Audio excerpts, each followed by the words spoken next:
Hello मेरे प्यारे बच्चों, कैसे हैं आप लोग। तो आज मैं सी प्लस प्लस का पार्ट 2 लाई हूँ, जिसमें मैं वेरिएबल्स और डेटा टाइप्स को इन ब्रीफ इन डिटेल आपको एक्सप्लेन करने वाली हूँ। तो चलिए आइए सबसे पहले देखते हैं कि वेरिएबल्स क्या होता है। तो जो ये वेरिएबल्स है वो एक कंटेनर होता है, ठीक है। कंटेनर जिसमें हम लोग कुछ भी स्टोर कर सकते हैं। तो that is used to store data in a program. तो वेरिएबल्स में क्या होता है कि हम लोग जितना भी हम लोग का डेटा होता है वो हम लोग स्टोर करते हैं। जैसे हम लोग के किचन में कोई भी कंटेनर या डब्बा होता है तो उसमें हम लोग के ये जो भी हम लोग का यूज़फुल सामान होता है उसको हम लोग कंटेन करते हैं।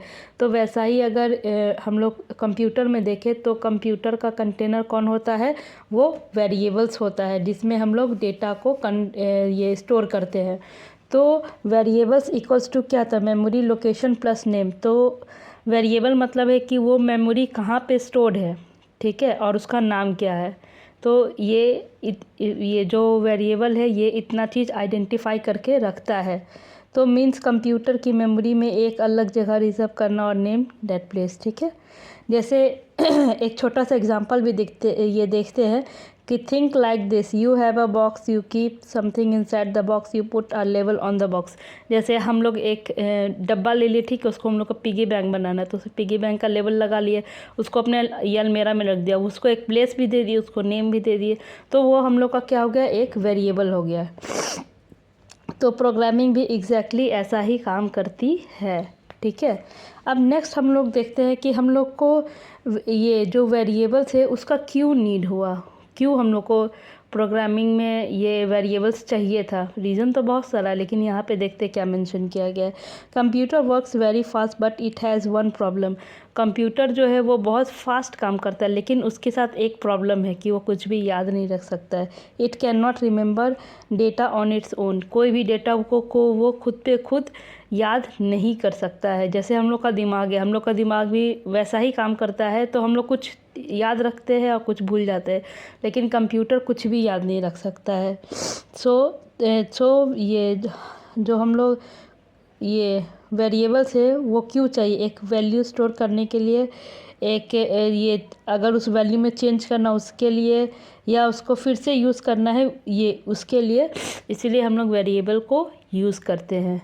नहीं आ रहा हो तो आप मुझे कमेंट करके पूछ सकते हैं, या फिर मेरा एक टेलीग्राम चैनल का लिंक भी डिस्क्रिप्शन में दिया हुआ है, आप वहाँ पर भी मुझे मैसेज करके कुछ भी पूछ सकते हैं, चाहे वो कोडिंग से रिलेटेड हो या इस जो अभी मैं पढ़ा रही हूँ उससे रिलेटेड हो, या स्पेसिफिक कुछ भी, मैं आपको जवाब दूँगी, ठीक है।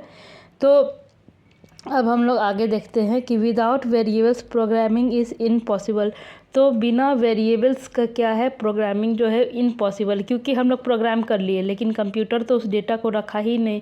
तो जो हम लोग लिखे वो तो सारा वेस्ट हो गया, क्योंकि उसके पास तो कोई डेटा ही नहीं। अब पता चला कि मैंने एक बहुत अच्छा गेम बनाया कोड करके, लेकिन कंप्यूटर वो स्टोर ही नहीं किया, तो फिर क्या फ़ायदा। मतलब कि मैं सामान उठाते गई, दूसरे तरफ से डब्बा में नहीं डाल के ज़मीन पे चला गया, वो तो ज़ीरो हो गया।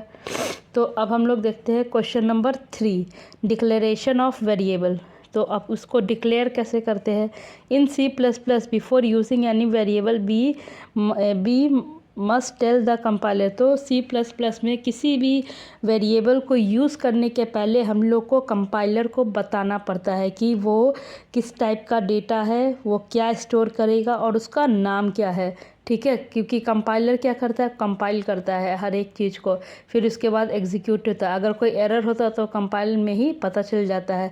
तो हम लोग सबसे पहले कंपाइलर को बताएंगे कि वो ये मतलब किस टाइप का ये डेटा है, या फिर किस टाइप का वेरिएबल है, वो ये जो हम लोग का वेरिएबल है वो उसको बताएगा कंपाइलर को, ठीक है। तो इसीलिए हम लोग को ये वेरिएबल को डिक्लेयर करना बहुत ज़रूरी होता है। हम लोग वेरिएबल को क्यों डिक्लेयर करते हैं, तो वेरिएबल को डिक्लेयर करना इसीलिए ये ज़रूरी है क्योंकि जब तक हम लोग कंपाइलर को बताएंगे नहीं कि हम लोग का डेटा किस टाइप का है, कहाँ पे स्टोर है, तब तक कंपाइलर कुछ नहीं कर सकता है। तो इसीलिए वेरिएबल को डिक्लेयर करना बहुत ज़रूरी है। यहाँ पे लिखा ना what type of data it will store, what is it's name, ठीक है। तो ये इसको बोलते हैं वेरिएबल डिक्लेरेशन। और ये क्वेश्चन एग्ज़ाम में या बोर्ड एग्ज़ाम में या कंपटीशन एग्ज़ाम में भी पूछा जाता है कि वेरिएबल को क्यों डिक्लेयर किया जाता है। तो ये हम लोग छोटा सा एक कॉन्सेप्ट है, याद रख सकते हैं, ये इम्पॉर्टेंट कॉन्सेप्ट है। अब नेक्स्ट हम लोग देखते हैं कि व्हाट इज़ डेटा टाइप। अब डेटा टाइप किसको बोलते हैं? तो डेटा, और डेटा मतलब तो एक रॉ डेटा हो गया, टाइप मतलब कि वो किस फॉर्म में है, इंटीजर में है, स्ट्रिंग में है, या डेसिमल में है, या नंबर में है, किस फॉर्म में है, ठीक है। तो सबसे पहले हम लोग देखते हैं, a data type tells the compiler what kind of data variable will store. जो डेटा टाइप है वो कंपाइलर को बताता है कि जो वेरिएबल है वो किस टाइप का डेटा को स्टोर किया गया है। इसका मतलब कि मेरे पास अगर एक डिब्बा है तो उस डिब्बा में मैंने किस टाइप के का डेटा स्टोर किया, मतलब नंबर किया है कि डेसिमल किया है कि कैरेक्टर किया या टेक्स्ट किया है, वो क्या करता है डेटा टाइप्स ये कंपाइलर को बताता है। जो कंप्यूटर होता है वो कभी भी गेस नहीं कर सकता, वो एज्यूम नहीं कर सकता, क्योंकि वो एक मशीन है, वो ह्यूमन नहीं है, ठीक है। तो हम लोग को उसमें अलग अलग चीज़ें लगानी पड़ती है कि वो सही तरीके से काम कर पाए। तो हम लोग ये जो डेटा टाइप्स है वो यहाँ पर कंप्यूटर को बता रहा है कि जो वेरिएबल है उसमें जो डेटा स्टोर है वो किस टाइप का है। डेटा टाइप्स का ये काम हो गया। So we must specify the data types, ठीक है। अब common type of data type in C++ देख लेते हैं। सबसे पहले इंटीजर आ गया। तो C++ में भी ये कुछ डेटा टाइप्स का यूज़ होता है। तो सबसे पहला इंटीजर है। अब इंटीजर किसको बोलते हैं, ठीक है। Int is used to store whole number. जो इंट है वो होल नंबर को स्टोर करता है, जैसे 10, 25, -5। Int can not store decimal ये वैल्यूज़। इंटीजर जो है वो कभी भी डेसिमल वैल्यूज़ को स्टोर नहीं करेगी। फ्लोट जो है वो डेसिमल स्टोर करने के लिए यूज़ होता है। उसमें हम लोग ये 2.5, 10.05 इसका एग्जांपल हो गया, ठीक है। तो कोई भी ये नंबर जो इंटीजर जो कि ये मतलब डेसिमल में है वो इंटीजर में कभी नहीं जाएगा, वो फ्लोट में जाएगा। और अगर कोई नंबर सिर्फ डेसिमल में हो तो हम लोग को उसे तुरंत फ्लोट में डाल देना है। कैरेक्टर बोर्ड के ये पॉइंट ऑफ व्यू से बहुत ही इम्पॉर्टेंट है। इसमें हम लोग एक सिंगल कैरेक्टर को सिंगल कोट में स्टोर करते हैं, ठीक है। और इसका एक इम्पॉर्टेंट रूल है, character is always written inside a single quote. इसको हम लोग हमेशा एक सिंगल कोट के बीच में लिखते हैं। डबल क्या होता है कि वो लार्ज डेसिमल वैल्यूज़ को स्टोर करता है विद मोर प्रिसिक्शन देन फ्लोट। वो फ्लोट के से ज़्यादा प्रिसिक्शन में यूज़ करता है। फिर उसके बाद है वुलन। तो वुलन जो है वो दो ही वैल्यू यूज़ करता है, या तो ट्रू नहीं तो फॉल्स। और ये लूप या फिर इफ़ एल्स कंडीशन में हमेशा यूज़ होता है। क्वेश्चन नंबर 6, तो how to declare a variable. तो हम लोग किसी भी वेरिएबल को डिक्लेयर कैसे कर सकते हैं, ठीक है। तो first comes the data type. सबसे पहले डेटा टाइप्स आता है, then comes the variable name, फिर इसके बाद ये वेरिएबल नेम आता है, देन सेमीकोलन, फिर सेमीकोलन आता है। ये यहाँ पर एक स्ट्रक्चर दिया गया है, डेटा टाइप्स वेरिएबल नेम, ठीक है। सेमीकोलन भूलना इक्वल्स टू एरर। अगर हम लोग किसी भी डेटा टाइप्स को डिक्लेयर करते हैं और सेमीकोलन को भूल जाते हैं तो वहाँ पर एरर आएगा ही, वो कंपाइल नहीं होगा। फिर क्वेश्चन नंबर 7 में इनिशियलाइजेशन ऑफ वेरिएबल। अब किसी भी वेरिएबल को हम लोग कैसे इनिशियलाइज कर सकते हैं। तो जब भी हम लोग एक वैल्यू देते हैं किसी भी वेरिएबल को, वो क्या कहता है, इनिशियलाइजेशन कहता है। Declaration plus value is the most common practice, ठीक है। अब क्वेश्चन नंबर 8 में देखते हैं variable naming rule.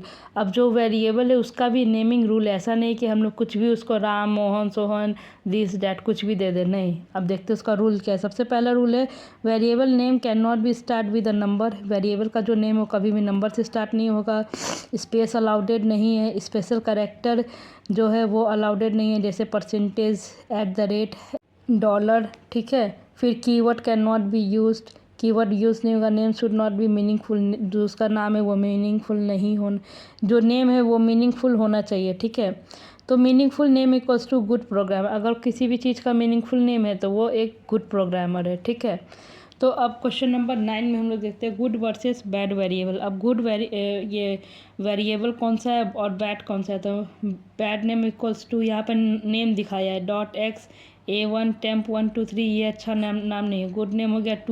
Total marks, सम, एवरेज, ये इसका क्या हो गया, ये इसका गुड नेम हो गया। तो readable code equals to professional code. अगर कोई भी कोड रीडेबल है तो उसको प्रोफेशनल कोड माना जाता है।